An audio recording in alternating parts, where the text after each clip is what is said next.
नमस्कार YouTube channel best classes by VS में आपका स्वागत है। आज हम अपनी 15th क्लास स्टार्ट करते हैं। कामयाबी का जुनून होना चाहिए, कामयाबी का जुनून होना चाहिए, मुश्किलों की क्या औकात, मुश्किलों की क्या औकात। इसी के साथ हम अपना आज का टॉपिक स्टार्ट करते हैं और आज का टॉपिक रहेगा हमारा sterilisation. Very very important topic है। इसमें से ज़्यादातर ऑटोक्लेव में से क्वेश्चन आता है। जो ऑटोक्लेव का आएगा उसमें से उसका टेम्परेचर ज़्यादा पूछते हैं, ठीक है।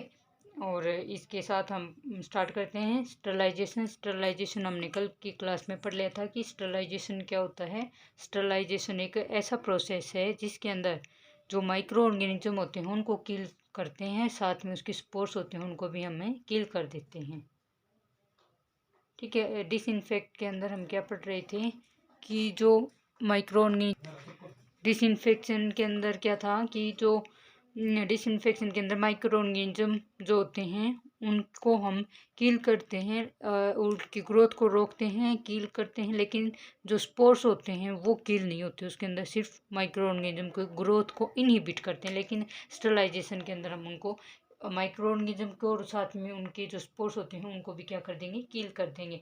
अब स्टरलाइजेशन के मेथड पढ़ लेते हैं। दो मेथड हैं, फिजिकल मेथड और केमिकल मेथड। कितने मेथड हैं? दो मेथड हैं। ये किस प्रकार से स्टरलाइजेशन करते हैं? हम दो प्रकार से करते हैं, एक तो फिजिकली मेथड करते हैं और दूसरा केमिकल मेथड होता है। केमिकल के अंदर जो केमिकल्स हमारे आते हैं, जैसे मान लो सैनिटाइजर है या फिर फिनाइल है, बिटाडीन है, ये सारी चीज़ें क्या होती हैं, केमिकल मेथड के अंदर आती हैं, जिसके अंदर कुछ केमिकल मिला होता है। और फिजिकल मेथड के अंदर हमें यूज़ करते हैं, जैसे हमारा फिजिकली मेथड, हमारा शारीरिक जो मेथड होता है, जैसे फिल्ट्रेशन हो गया। फिल्ट्रेशन के अंदर जैसे कि आरओ है, आरओ भी एक फिल्ट्रेशन की तरह ही काम करता है, जो पानी के अंदर जो भी माइक्रो ऑर्गेनिज्म होते हैं उनको किल कर देता है। फिर होता है हीट। हीट के अंदर जैसे एक तो होती है ड्राई हीट है और एक होती है मॉइस्ट हीट है, ठीक है। ड्राई हीट के अंदर जो हॉट एयर एवन बोलते हैं, जिसके अंदर सूखी हवा होती है, उसके द्वारा हम स्टरलाइजेशन करेंगे, जो माइक्रो ऑर्गेनिज्म होते हैं उनको किल करते हैं। एक होती है मॉइस्ट हीट। मॉइस्ट हीट का मतलब जैसे ऑटोक्लेव करते हैं या फिर हमें बॉइलिंग करते हैं किसी चीज़ को। दूसरा है सनलाइट के द्वारा। सनलाइट का मतलब सूर्य की किरणों के सामने किसी भी, जैसे सबसे ज़्यादा हम यूज करते हैं जैसे कंबल वगैरह होते हैं, बिस्तर होते हैं हॉस्पिटल में जो यूज किए जाते हैं, वो सारी चीज़ें हम बाहर धूप में, हॉस्पिटल में नहीं, घर पे भी यूज कर सकते हैं सनलाइट वगैरह। सनलाइट जो हमारा मेथड है उसके अंदर जो भी माइक्रो ऑर्गेनिज्म होते हैं वो किल हो जाते हैं, उनको बाहर धूप में सुखा देते हैं। रेडिएशन के द्वारा करते हैं, जैसे रेडिएशन देके। और अगला है अल्ट्रासोनिक, जो हमारी वाइब्रेशंस होती हैं, ठीक है। रेडिएशन हो गया। रेडिएशन के अंदर जैसे एक्सरे जो होती हैं उनके द्वारा, एक्सरेज के द्वारा हम क्या करते हैं, अल्ट्रावायलेट जो किरण होती हैं उनके द्वारा हमें अल्ट्रावायलेट रेज हो गई, एक्सरे हो गया, ठीक है, गामा रेज हो गई, इनके द्वारा भी हम क्या करते हैं, इनको यूज़ करते हैं। ये ज़्यादा हम किसके अंदर यूज़ करेंगे, जो डीएनए जो माइक्रो ऑर्गेनिज्म होते हैं उनके लिए ज़्यादा यूज़ करते हैं रेडिएशन का। अल्ट्रासोनिक जो हमारा अल्ट्रासोनिक वेरिएशन है उसके अंदर भी हम इसी प्रकार से रेडिएशन की तरह ही, जैसे यूएसजी वगैरह है, इनके अंदर यूज करते हैं, ठीक है।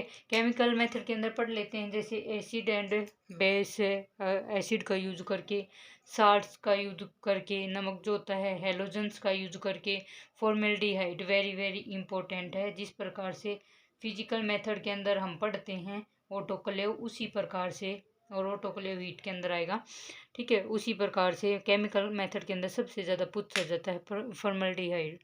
हाँ, फॉर्मल्डिहाइड।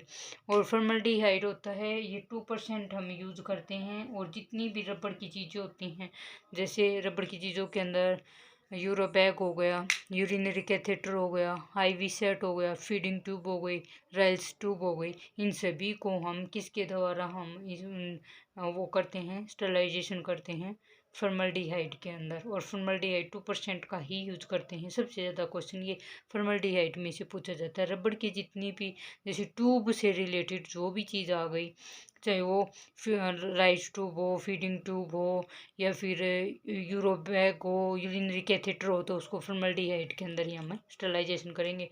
सोप हो गया, अल्कोहल हो गई, अल्कोहल जैसे स्प्रीट हो गई। स्प्रीट भी क्या करता है कि एक मेथड है स्टरलाइजेशन का जिसके अंदर 65 to 70% क्या होती है, अल्कोहल की मात्रा होती है। फिनाइल हो गया, जिसका हॉस्पिटल के अंदर पोचा वगैरह लगाते हैं, उसके द्वारा भी बहुत सारे माइक्रो ऑर्गेनिज्म किल हो जाते हैं। H2O2 हो गया, H2O2 क्या होता है, ये किसका सूत्र है, हाइड्रोजन प्रोक्साइड का।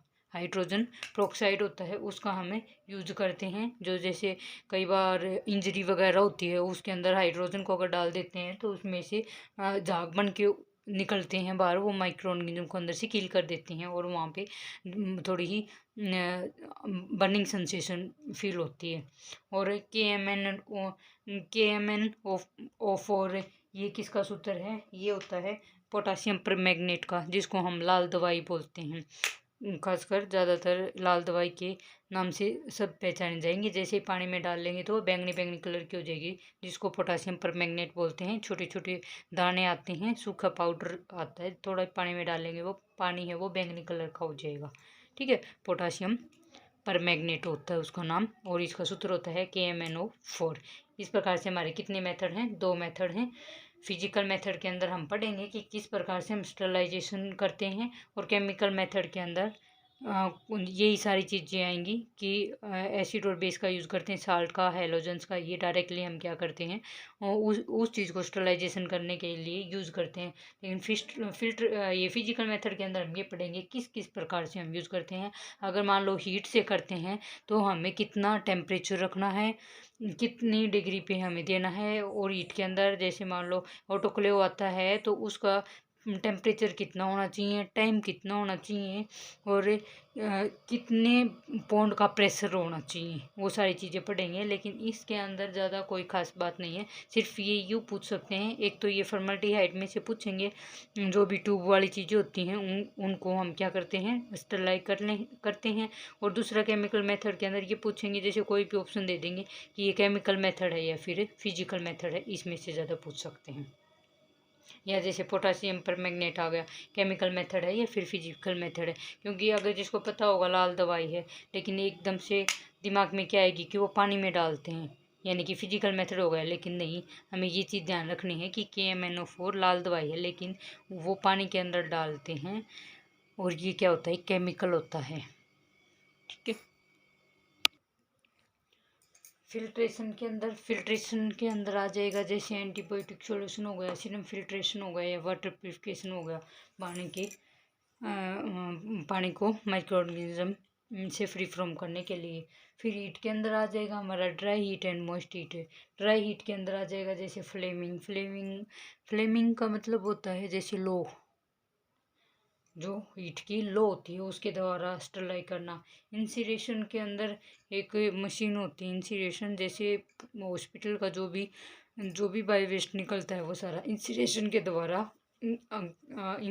के द्वारा उसको स्टरलाइज किया जाता है। इसके अंदर सारा जो भी बाई वेस्ट होता है उसको एक मशीन होती है उसके अंदर डाल देते हैं, उसके द्वारा थोड़ी ही बस जो ऐसी होती है राख होती है वो निकलती है, पूरा कंप्लीट वो स्टरलाइज होके बर्न हो जाता है। ठीक है, और हॉट एयर ओवन हो गया, जैसे कि फ्लेमिंग हो गया, इंसिरेशन हो गया, हॉट एयर ओवन हो गया। हॉट एयर ओवन के अंदर जो टेम्परेचर होता है वो होता है 160 डिग्री से सेल्सियस।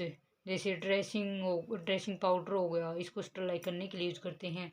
ग्लास सिरिंज हो गई, टेस्ट ट्यूब हो गई, कॉटन स्वैब हो गई, सीजर्स हो गए, इनको हम ड्राई हीट के द्वारा क्या करते हैं, स्टरलाइजेशन करते हैं या माइक्रो ऑर्गेनिज्म से फ्री फ्रॉम करते हैं। हॉट एयर ओवन के बाद हॉट एयर ओवन का कई बार टेम्परेचर पूछ लेते हैं, तो इसका टेम्परेचर होता है 160 डिग्री सेल्सियस। और इसके अंदर ग्लास सिरिंज हो गई, कांच की जो सिरिंज हो गई, आजकल नहीं आती लेकिन पहले आती थी।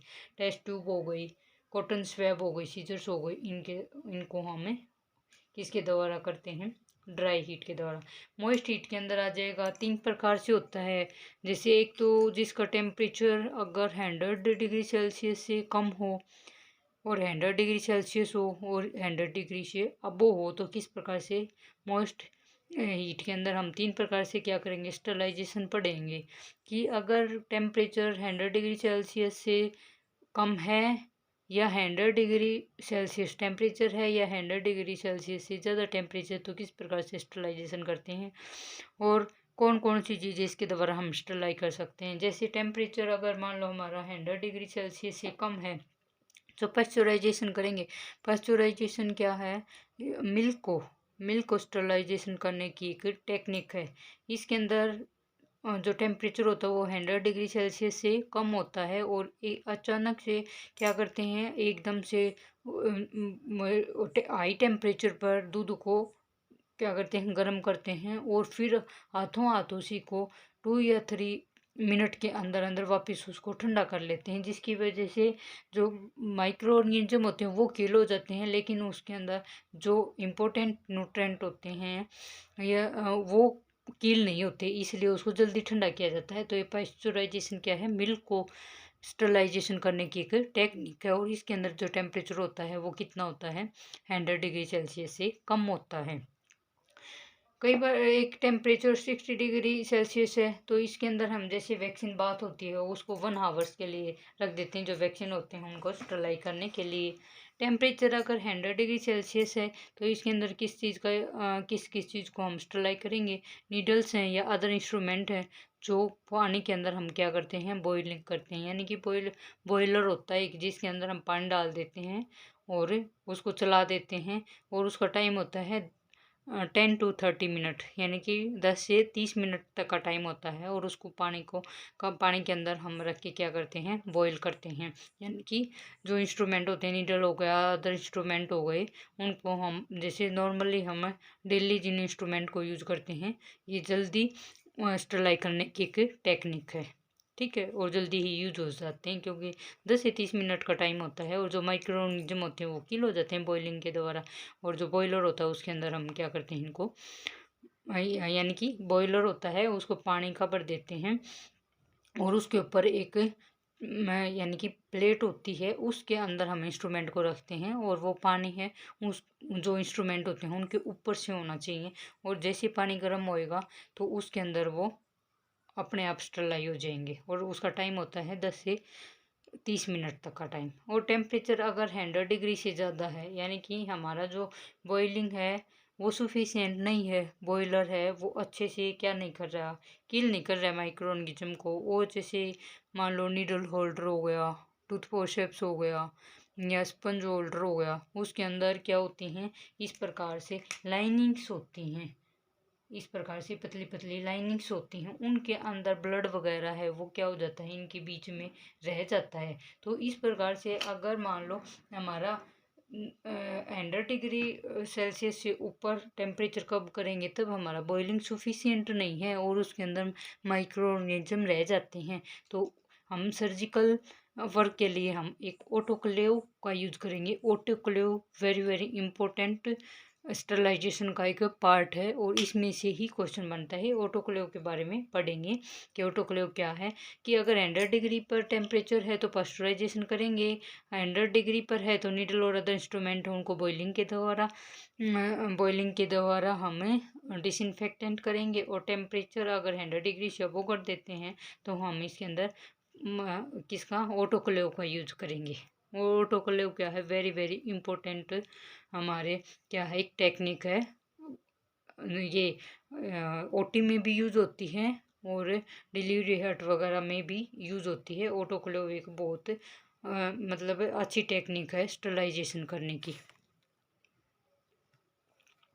ऑटोक्लेव के अंदर क्या होता है, जो टेम्परेचर है वो होता है 121 डिग्री सेल्सियस, 121 डिग्री यानी कि 100 से अब होता है। ऑटोक्लेव के अंदर जो प्रेशर होता है वो होता है 15 पाउंड प्रेशर पर इंच स्क्वायर, यानी कि इसका टेम्परेचर बहुत ज़्यादा होता है, 15 पाउंड प्रेशर पर इंच स्क्वायर के अंदर होता है। और टाइम कितना होगा, 15 से 30 मिनट का टाइम होता है। ऑटोक्लेव कितने टाइम तक करेंगे, 15 से 30 मिनट तक करेंगे। ठीक है। अगर मान लो हमें किसी भी इंस्ट्रूमेंट को किसी कपड़े के अंदर या किसी गोज के अंदर रैप करके रखते हैं, लपेट के रखते हैं, तो उसका टाइम होता है फिर 35 से 40 मिनट तक का। और अगर हम विदाउट रैप करके उसको रख रहे हैं तो वो टाइम होता है 15 से 30 मिनट तक का टाइम। अगर रैप करके रख रहे हैं, किसी चीज़ के अंदर कवर करके रख रहे हैं, तो उसका टाइम 10 से 15 मिनट एक्स्ट्रा हो जाता है। ठीक है, एक्स्ट्रा क्यों करते हैं? क्योंकि रैप होने की वजह से उसको फिर उतना जो टेम्परेचर मिलना चाहिए वो नहीं मिल पाता, इसलिए उसका टाइम 10 से 15 मिनट का बढ़ा देते हैं। जैसे जैसे इसके अंदर ऑटोक्लेव के अंदर जैसे जैसे टेम्परेचर बढ़ाएंगे, जैसे मान लो ये टेम्परेचर बढ़ जाता है और ज़्यादा कर देते हैं, 124 डिग्री सेल्सियस कर देते हैं, तो इसका प्रेशर बहुत ज़्यादा बढ़ जाएगा। प्रेशर बढ़ने के साथ साथ जैसे ही टेम्परेचर बढ़ेगा प्रेशर बढ़ेगा, लेकिन टाइम क्या हो जाएगा, उतना ही कम हो जाएगा। कम टाइम में मान लो इसका टेम्परेचर 131 डिग्री सेल्सियस हो जाता है, तो इसका टेम्परेचर बहुत ज़्यादा बढ़ जाएगा और ये 25 पाउंड प्रेशर पंच स्क्वायर हो जाएगा। और इसके अंदर जो टाइम है वो ओनली 3 मिनट का रह जाएगा। इस प्रकार से जैसे जैसे टेम्परेचर बढ़ेगा प्रेशर बढ़ेगा, लेकिन उसका टाइम में कम होता जाएगा। जितना प्रेशर के साथ स्टरलाइजेशन होएगा, टेम्परेचर ज़्यादा होगा, ज़्यादा टेम्परेचर होएगा तो जल्दी जो माइक्रो ऑर्गेनिज्म हो वो जल्दी किल होंगे और उसका टाइम उतना ही कम हो जाएगा। लेकिन ये 121 डिग्री सेल्सियस टेम्परेचर पे ऑटोक्लेव हमारा स्टार्ट होता है, इससे कम टेम्परेचर पे नहीं होता, यानी कि 100 डिग्री सेल्सियस ही अबव होता है। इसके अंदर हम किस चीज़ को स्टरलाइज कर सकते हैं? सिरिंज को, गाउन हो गया, ठीक है, कल्चर मीडिया हो गई, रबड़ या प्लास्टिक की सिरिंज हो गई, इनको हम क्या करते हैं, इसके द्वारा स्टरलाइज करते हैं। अगला है हमारा सनलाइट। हीट के बाद हमारा आता है सनलाइट। सनलाइट के अंदर हमारे टैंक हो गए, रिवर्स हो गए, लेक्स हो गए, जैसे झीलें हैं, नदियां हैं, टैंक हैं, उनको हम क्या करते हैं, स्टरलाइज करते हैं। जैसे धूप जो सूर्य की किरणें होती हैं उनके द्वारा स्टरलाइज होते हैं, उनके अंदर जो भी माइक्रो ऑर्गेनिज्म होते हैं वो किल हो जाते हैं। रेडिएशन के द्वारा जैसे एक्स्ट्रा वायलेट रेज हो गई, एक्सरेज या गामा रेज हो गई, इनके द्वारा भी स्टरलाइजेशन करते हैं, but very rare use, very rare use in hospital. बहुत कम यूज देखने को मिलता है इसका। या तो बॉयलर का सबसे ज़्यादा यूज करते हैं ओटी के अंदर, ऑटोक्लेव वगैरह का यूज करते हैं, या फिर केमिकल जो मेथड होते हैं जैसे फ्लोर वगैरह के लिए उनका यूज करते हैं। जैसे ये हमारे रबड़ के वो होते हैं, हमारे ये ग्लव्स होते हैं, इनको भी हम किसके द्वारा करते हैं, केमिकल मेथड के द्वारा ही ज़्यादा डिसइंफेक्टेंट या स्टरलाइजेशन करते हैं। रेडिएशन के अंदर एक्स्ट्रा वायलेट रेज हो गई, एक्स रेज हो गई, गामा रेज हो गई, इसके अंदर किस क्या क्या चीज़ को स्टरलाइज कर सकते हैं? कैटगेट क्या है? हमारा एक अब्जॉर्बेबल सूचर होता है जो अपने आप अब्जॉर्ब हो जाता है, बॉडी उसको अब्जॉर्ब कर लेती है। मान लो हमने 2 स्टिच लगाए हैं और उसमें से जो कैटगेट बच जाता है, तो उसको हम रेडिएशन के द्वारा क्या कर सकते हैं, स्टरलाइज कर सकते हैं, ताकि हम दोबारा यूज कर लें उसका। सर्जिकल ड्रेसिंग मटेरियल्स हो गए, जो सर्जिकल ड्रेसिंग के अंदर जिसमें मटेरियल का यूज होता है, सिरिंजेज हो गई, इन सभी का हम रेडिएशन के द्वारा क्या करते हैं, स्टरलाइजेशन करते हैं। सबसे ज़्यादा इसके अंदर इम्पोर्टेंट है ये वाली चीज़।